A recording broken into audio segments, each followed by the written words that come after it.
Olá a todos. É uma honra muito grande estar com vocês nesse importante evento At The Limits para falar um pouco sobre Covid-19 e os impactos na saúde cardiovascular. Nós aprendemos ao longo da pandemia que uma série de mecanismos levam a um aumento de risco de mortalidade, intubação e outros desfechos relevantes nos pacientes com fatores de risco ou com comorbidades cardiovasculares.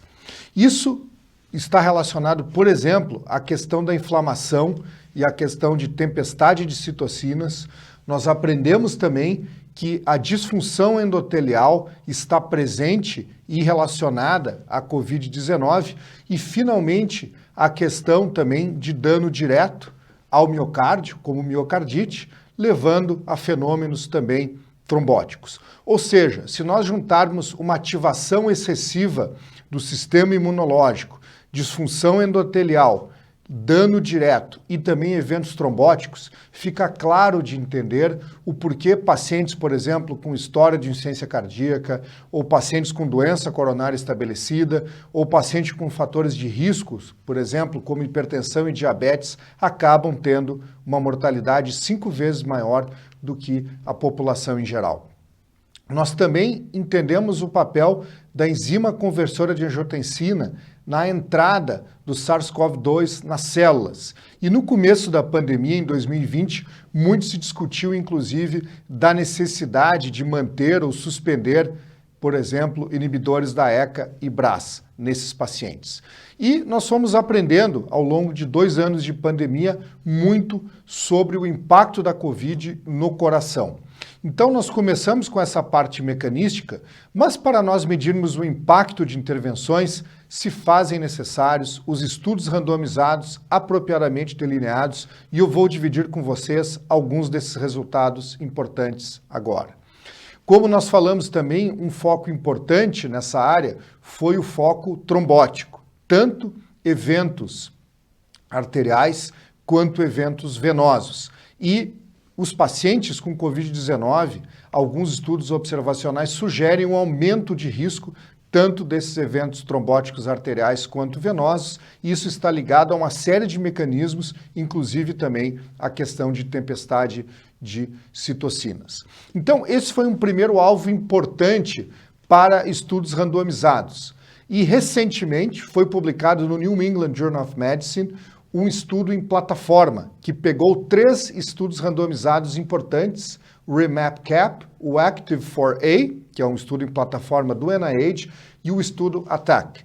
E esse estudo ele testou a comparação entre a anticoagulação plena, basicamente, a maior parte das vezes com heparina, nessa database em plataforma, versus a anticoagulação profilática, ou seja, a dose plena versus dose profilática.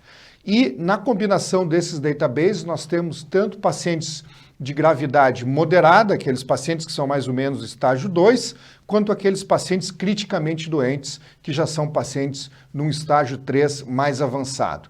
Basicamente, o que esses estudos sugerem é que, potencialmente, naqueles pacientes de gravidade moderada, independente dos níveis de dedímero, há uma redução de eventos clínicos importantes. O desfecho primário foi a necessidade de suporte múltiplo de órgãos. E nesses 2 casos, novamente independente do dedímero, em pacientes com gravidade moderada, houve a redução desse desfecho relevante.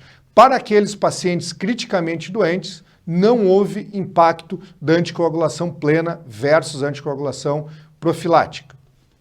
Apesar do benefício, nas 2 populações, de gravidades diferentes, houve aumento, em geral, das taxas de sangramento maior associados com a anticoagulação plena.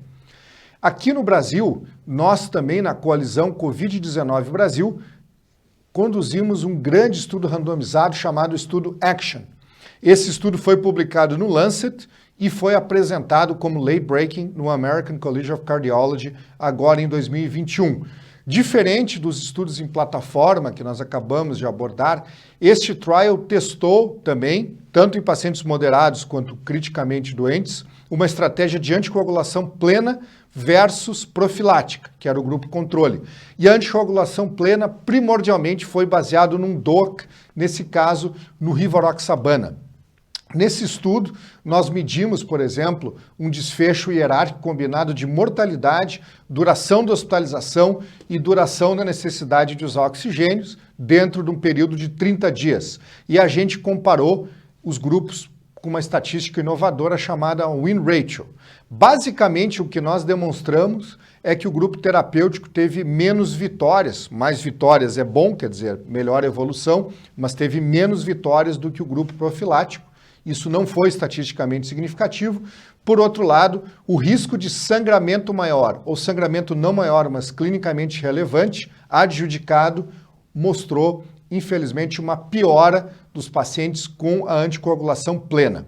Outros estudos também ficaram com resultado controverso, sugerindo maior risco de sangramento. Então, para pacientes criticamente doentes, certamente não há espaço para utilizar anticoagulação plena e pode ser, ainda alguma dúvida, naqueles pacientes de gravidade moderada, uma anticoagulação com base em heparina pode ser útil. Recentemente, nós também completamos um trial muito importante chamado DARE19, que também foi apresentado no ACC e também no ADA, um late breaking. Esse estudo pegou pacientes com Covid-19 de gravidade moderada, hospitalizados e que tinham fatores cardiometabólicos para pior prognóstico. Esses fatores cardiometabólicos poderiam ser a presença de hipertensão, ou a presença de diabetes, ou a presença de doença aterotrombótica, ou a presença de insuficiência cardíaca com fração de ejeção reduzida, ou a presença de insuficiência renal. Nesse estudo, que pegou 1.250 doentes, houve uma sugestão que a dapagliflozina 10 mg poderia estar associada com melhor prognóstico. O estudo não teve poder para definir isto de forma definitiva, mas sugere que há um caminho aí para uma terapia cardiovascular. Também nós aprendemos com o estudo Brace Corona, uma outra contribuição brasileira, então vejam quantas contribuições brasileiras importantes, que não há necessidade naqueles pacientes hospitalizados da suspensão de cobrar. Isso não impacta o prognóstico, ou seja, não há o porquê suspender essas medicações naqueles pacientes com benefício comprovado. Então, se antitrombóticos a gente ainda não sabe, talvez para o paciente moderado, inibidores de SGLT2 podem ser um caminho. O que funciona? Em geral, terapia imunomoduladora e anti-inflamatória, né? E uma outra contribuição importante para a gente fechar da pesquisa brasileira foi o estudo Stop Covid com o inibidor de JAK, o tofacitinib, mostrando redução de 37% de morte ou insuficiência respiratória. E um editorial que acompanhou o nosso paper, vejam que o que a gente tem hoje é, principalmente na fase 2 e 3, é realmente utilizar corticoides combinado a talvez um imunomodulador, seja ele um inibidor de JAK, como o tofa ou baricitinib, seja ele um inibidor de IL-6, como o tocilizumab. Muito obrigado pela atenção de vocês.